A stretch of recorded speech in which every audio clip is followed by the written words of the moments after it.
Welcome. You're listening to the Just Pete podcast, where you'll be meeting some pretty amazing people, hearing their stories, and giving advice on how they've been going about maneuvering through life in healthy and more positive ways. Hello again, as we continue part 2 of our dialogue with Nancy Wong and Jana Halim.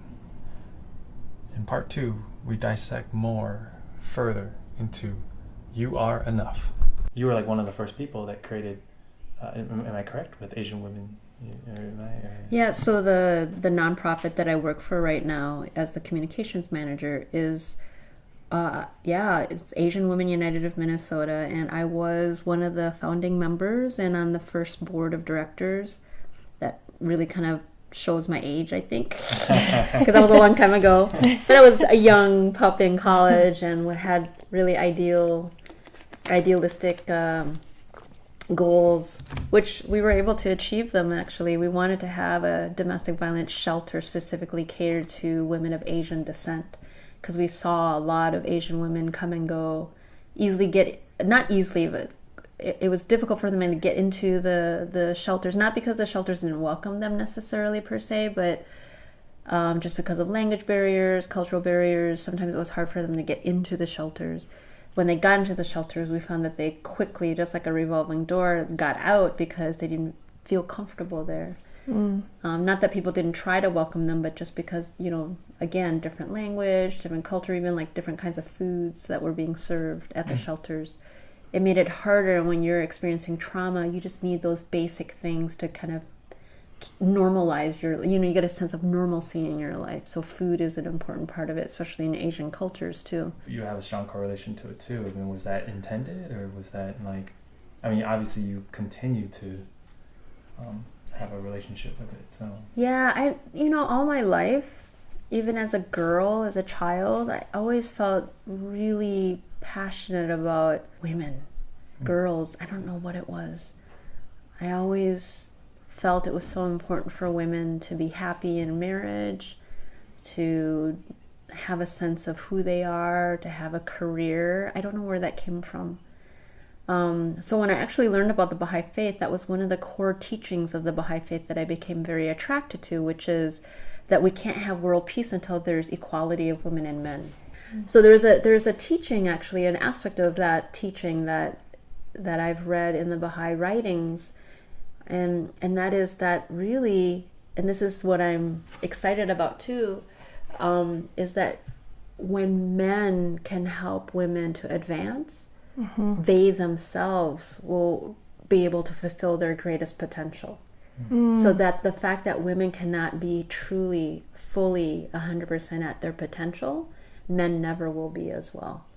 Which I think is very fascinating, which really is, it speaks to this interconnectedness. It speaks to the correlation, that it's not either or, that it's light upon light, that it's strength upon strength, that it's about everybody moves forward. We know that when women are educated first, or are educated, that when she and her partner decides to have a family, that nothing but better things happen in the family, because the woman is educated. So, and not that this is a strict rule or role in the family setting, but in many households, when there are children, it usually is the woman who's like the first educator, like the one who actually, is nursing the child, or helping the child to learn its basic fundamental understandings of what it means to live, to crawl, to breathe, to do everything. And so when you have an educated woman, a mother, do that, then that's better for the family. And I know that there's many statistics now in the world where it talks about when you have women that are educated in a community, that community thrives, that city thrives, that nation thrives. A long time ago, I saw this in this magazine. I think it was a magazine called New Moon, and it was a publication based out of Minnesota. And it was really to talk about the girl child and promote the girl child. And there was a bumper sticker and a button that they used to promote that said, I had like a picture of like an illustration, a cartoon drawing of like a girl, two girls and like a boy. And it said, if you listen to a girl, boys will be heard also. And I just thought that was so powerful, because even though it might be a generalization, I think in many cases it's sort of the case that I've experienced, that women are so concerned, maybe because we've suffered for so long and have been oppressed for so long, we don't want to leave people out. You know, we know what that's like, and we don't want that for another human being, regardless of gender. There's a part of me that really believes in like ancestral memory and cellular memory. I don't know what has happened in my ancestors' lives where I carried that. Like, I don't know if something happened to our great-great-great-grandmothers on both sides, paternal and maternal sides, where they suffered so much, where when I was born, they were like, okay, through Nancy, she's gonna like feel all our pain and suffering, and she's gonna be different. She's gonna try to live her life differently, consciously differently, with awareness. I mean, I don't know for certain, but I've always had that. I don't know why. Interesting. Yeah. Don't know why. In the Lean In book, Sheryl Sandberg talks about that. The male CEOs, they need to take females as mentees, and to be courageous to do that, because, you know, sometimes there's negative connotations like, oh, well, why is he mentoring her? There must be something sexual there or something, you know. And she said that, she's like, guys, you guys need to just get over that fear and just take these women under your wing, because that is the only way that we can have more female CEOs, because there are not enough female CEOs out there. So you need to step up and, you know, take them under your wing. So it's just interesting, because, you know, because then when these females become CEOs, then, you know, they're helping make the world better. I mean, they're creating great companies or whatever, you know. So it's just very interesting that you mentioned that. Well, and there's another thing that in the Baha'i faith we're taught, that when, let's say in your home, if you have 2 children, a boy and a girl, and you're only able to educate one child for whatever reason, the Baha'i faith says you educate the girl. Earlier today, you guys were both helping my 10-year-old son, you know, and he did not want to do his homework. You know, where my daughter, she has no problem doing it. I believe it. I think just that, I don't know, just young girls, they just have more of a capacity to want to learn and take things in, where sometimes boys, it takes, you know, and we've heard this a lot, where boys, it takes a little longer for them to mature and really understand what they really want. And I mean, right now, all my son wants to do is play video games. Well, and I think that also, like, growing up in the United States, I think those kinds of tenets, those kinds of teachings, it, in some ways it was kind of like, well, of course, you know, but there's so many places in the world, and I'm not saying that the U.S. is more advanced, because I think in many ways we're still not, when it comes to the equality of women and men, although we do have a lot of rights and protection of human rights in some ways that in some other parts of the world, I've been told, you know, it's not something to be taken for granted. But having said that, I was thinking about how some of these teachings and tenets seem like, oh, of course. But there's a lot of families that still will not make that decision. If they had to choose between a boy and a girl to send to school, they would send the boy. Because there is still that belief in the world that, well, girls are going to get married anyways, and so they don't have to worry about anything. Well, it's not accurate. Right. Like, or it's not, that should not be the case.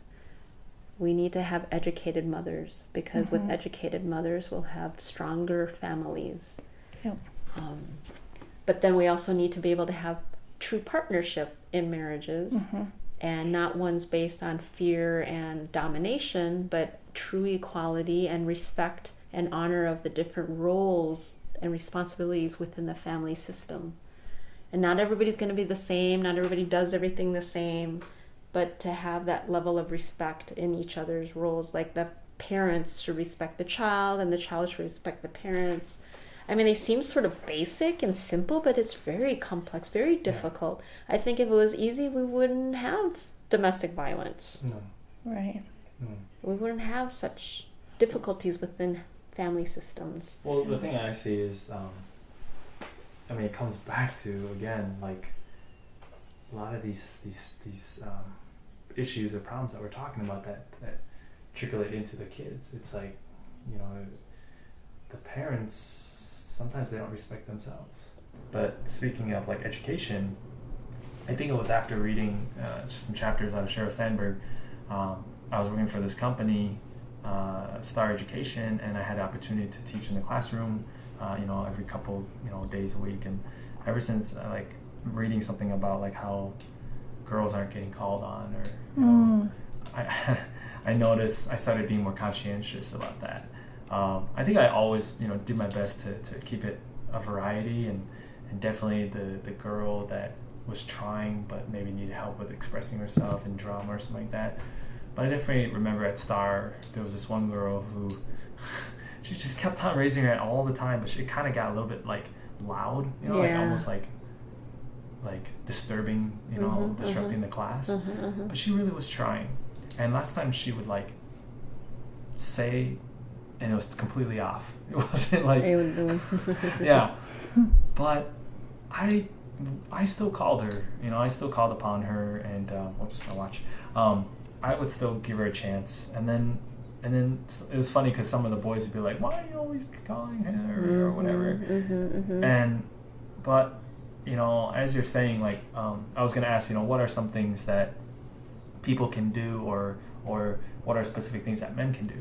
And I just realized that was one thing that I made a conscientious to do, which is to give the girls a chance more to speak. And I'm very mindful of that now. Like when I'm coaching, and as teachers or coaches, we always have to pick teams or whatever, or pick who's going to come up and demonstrate, or who's going to do what. And I noticed there's some coaches, it's like, that's a dude, that's a dude, that's a dude, that's guy, that's guy, that's guy.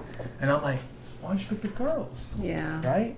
And then the coach is like, oh, I didn't even think about that. And it's like, yeah, because you're programmed to assume, we need to stop trying to fit in those molds. We've been talking a lot about also the equality of women and men. It's important for us not to have, and I've heard people talk about this, our goal is not to have women to become like men. Yeah. But that's, when I think people were trying, when you're trying to learn how to do something that's not familiar, is different, sometimes we practice in such a way where it's kind of like mimicking so that we kind of get a feel. I think where the world is at now, there's enough people that have thought about this. The discourse has changed where people realize like, oh, wait, it's not even just about can we have a seat at the table? It's like, what is the conversation? And actually, is it really the table where we want to be at? Right. Because maybe it doesn't need to be the table. Maybe it needs to be, I don't know, somewhere else, or in some other kind of gathering. But so I think there's a lot more that people are thinking about in a deeper way, just because we've had more time. There's more history now in the movement, and what was known in one generation now is a given in another generation. Yeah. So in many ways, the women's movement, which started like back in the 60s, but actually, I think even earlier than that, probably like in the 1800s, there was some activity going on. I know at one point in Iran, there was a woman named Tahirih who was actually a Baha'i, a Babi, and she was actually murdered because she spoke out and for what she was teaching. And before they killed her, she said, "You can kill me as you like, but you can't stop the emancipation of women." At this conference called the Badash Conference, and that was in the Middle East. At that same time, over in New York, there was a conference of women. Wow. So it's like both East and West things were happening. That was back in the late 1800s, I believe. So, or the mid 1800s. So, like we've had more years now, more time, where humanity as an entity is developing and growing and learning. But how can we now value women's leadership? What does that look like? And is it different? Sometimes it is a little different. Sometimes it's not. I think the other thing is, one of the greatest things I've heard, and I hear this from men, is how men can help each other to be more sensitive, to not be afraid of being vulnerable, to not be afraid to say, oh, I have weaknesses, and I don't know how to be the man, and whatever it is the man is. And so there's a lot, the discourse has shifted. And it's really, really encouraging. I find it very hopeful. I mean, even though there's still a lot of stuff going on that's really painful to know and to hear in terms of violence against women, and especially of children too. And pornography has totally hijacked human sexuality. And I mean, there's a whole industry that's making tons of money on really exploiting our nature of our body, and I know there's a lot of controversy around it, but I never look at pornography in the frame of like human liberation. I always have the frame of violence against women, because to me, if anybody really, really had choices, I don't know anybody that's super proud of having been a porn star. Like really, really. Right. I mean, I've seen those documentaries where they have after porn life, and some of them are like really like this. I regret doing it. I don't want to get into it too much because that's very controversial in some ways. But that could be another topic, and maybe it could be because I actually know of some people who are friends with porn stars, and they have their perspective, and it's something that I'm learning to have empathy towards, but I gotta hear it too from them. So maybe that'll be another topic. Well, and real quick, I'll just say that I'm not. For me, making that statement is not about judging people for making those decisions, but I think it's so much more complex than just, two people have consented and therefore they can whatever. It's like, no, okay, there's a lot more going on. There is a lot more. And it's totally, to me, it's always connected to domestic violence and sexual abuse, and pornography there's like pedophilia, that's always, all of that stuff is connected for me because I see the threads. Yeah. But last thing I wanted to say is I'm learning that the grass is not greener on the other side. I really appreciate, Pete, when you were sharing that story about being at the beach and you seeing those people like playing volleyball, and it's like I realized the grass is not greener on the other side. What do you mean by that? Their lives are not better than yours. Oh, I see what you're saying. Sure, right. I'm sure if you had a chance to have a really meaningful conversation with any one of those volleyball players, they're going to open up these huge stories or share with you these stories of how they're not seeing themselves. They don't feel... I'm not trying to psychoanalyze everybody, and I'm also not trying to create any sort of like pathologies with everybody. Like, I don't think everybody has like these huge drama stories of problems, but I also do feel like everybody is struggling. Everybody is on their journey. Everybody has those things in their lives where they're like, I don't feel good about this. I don't feel like I match, or I'm doing this the way that I want to do it. And so I think that it's just not greener on the other side. Yeah. We got a couple minutes left, but I did want to add to that because I was trying to think of this group that I follow, but more of this specifically the woman that runs the group. It's the Bravery Board. The one of the founders is Madison. I know I'm butchering her name. Madison something. I have to look it up. I'll add it on the thing. But she did a live Instagram story today to remind people that we see people's like good sides. We see people's posting and even her posting stuff. But she's saying that for us to work on letting go of jealousy, letting go of like wishing I had that, or wishing like oh, their life is better than mine or something like that, because she says behind the scene they just made a choice to pursue something. This is a good example. A lot of fitness people that I follow, like they may posting something positive, they may posting something like, oh, I got this workout in today. And instead of feeling like, oh man, I got it so good and that kind of stuff, to let that go and be like, wow, this person was probably struggling with, should I go to workout today? Should I do this again? Should I make this post? Should I say this? But they made a choice. And that choice, we shouldn't condemn them for it, right? And I think that goes back to empathy, and that goes back to loving yourself. I like that, because then now I feel not so bad of posting the stuff that I post. But yeah, no, I wanted to chime in there. So we have about 5 more minutes. So if you have some other things you want to say. Okay. I mean, I think it's great that you're trying to help, like, even as you're coaching, you're helping young girls and training them. And I think as men, men need to recognize the gap and then know that it's also their responsibility to help how to close that gap, and that not just women, even, you know, men who are fathers, brothers, grandpas, how they are helping support the women in their lives. I think that's very important because that's going to help that next generation. So I think that's great that you're consciously thinking of that and how you can help the young girls in your life. I appreciate it when my women friends help me interrupt my thoughts. Not in a like scary confrontational way, but like in a very loving and non-judgmental way. You're like, why do you think that? Why would you think that you don't know how to do something? You know, like, of course you would. This looks great. What you're doing is just right.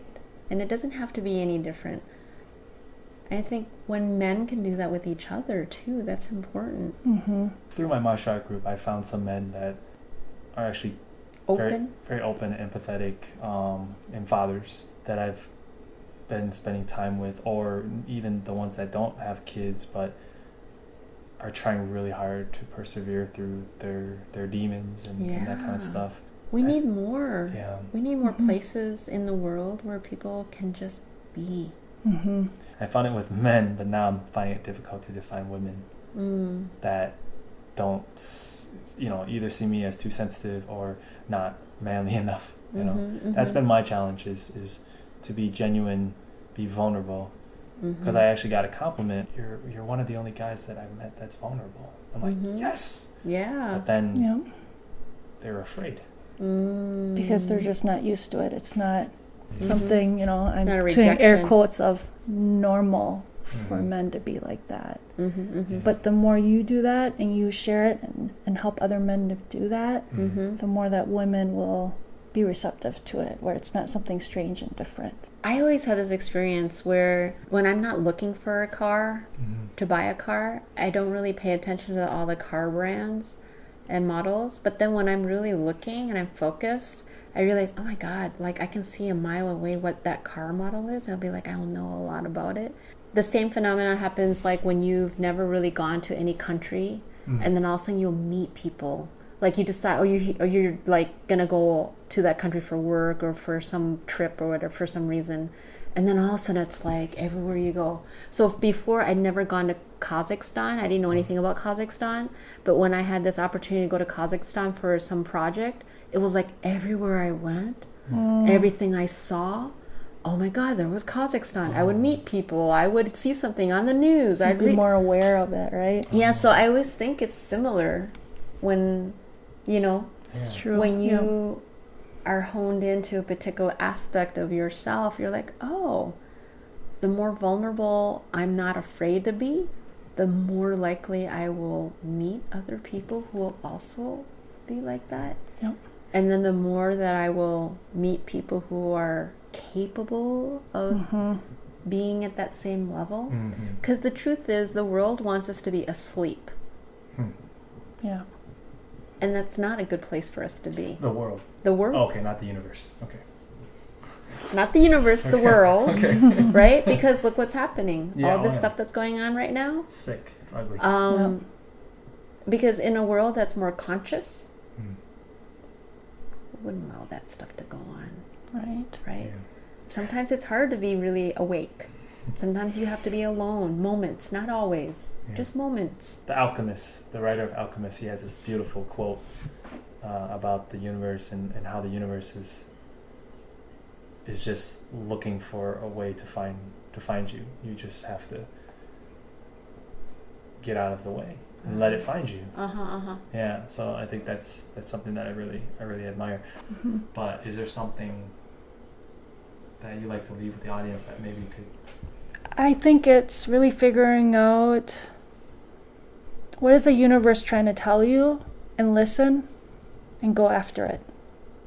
I think that it's important to remember that wherever you are at, you have all that you need right there and then to move you to the next step, the next stage. Take the next step to get to the next stage. Yeah, the universe is designed in such a way that, it's kind of like no farmer plants a seed into the earth without nurturing it. Like, we're not put on this planet and then somehow left alone. The farmer wants to help the seed to grow, and it'll provide. So we have to remember that. Do you have contact that you would like to, like any social media that you'd like to share before we sign off? There's a couple of places. One is actually, you can reach me at Asian Women United of Minnesota. There's website, and then also Facebook page. And then you can also contact me through my photo website, which is Nancy M as in Mary Wong.com. So nancymwong.com. Also, you can find me on Facebook, Nancy Wong Photography. You can find me on Twitter. My handle is at Meeyen, MEEYEN, number 2. Thanks, sisters. You two are beautiful, truly beautiful. And not just saying that. You're my sisters. You are. We'll continue this, and let's just keep on. All right. Love you too. Love you too. Thanks. You've been listening to a Just Pete podcast. Thank you to our listeners, and we look forward to our next session together. If you'd like to find out more information regarding this podcast or others, please go to www.justpete.org. All be inspired.